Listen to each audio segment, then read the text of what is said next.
Dans un mois, ils devraient démarrer leur activité. Benoît et Mélanie vont ouvrir à La Rochelle une salle d'escalade. Un projet né dans la tête de ces deux jeunes chefs d'entreprise il y a un peu plus d'un an, lors d'un passage à La Rochelle.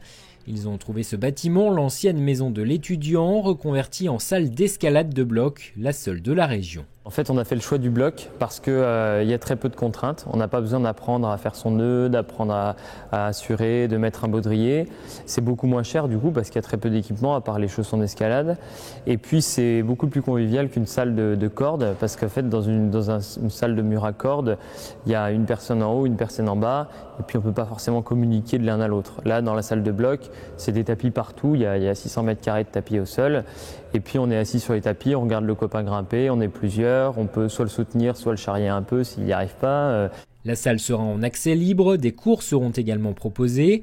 Benoît et Mélanie ont déjà sur leur planning 2014 des compétitions de la Fédération française d'escalade et ils ouvriront un espace restauration pour en faire aussi un lieu de rencontre.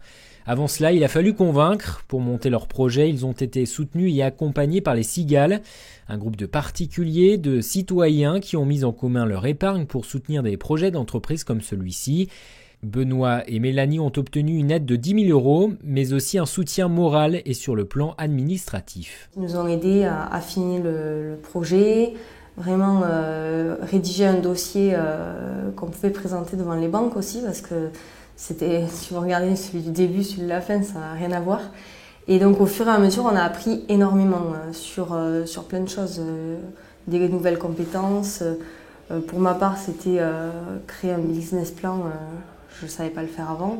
Les Cigales ont financé ces 3 dernières années 5 entreprises de Charente-Maritime à hauteur de 31 000 €.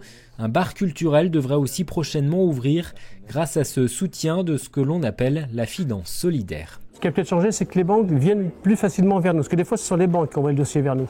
Les banques disent oui, peut-être qu'on voudrait accompagner, mais il faudrait voir telle structure, donc IPCA, qui peut être caution bancaire, vous accompagner dans votre projet, et ça fait levier auprès de la banque, et c'est la banque qui l'envoie directement. Donc ils veulent s'assurer peut-être d'une garantie où il y a vraiment un accompagnement avec la personne. Il existe une dizaine de structures de finances solidaires dans la région.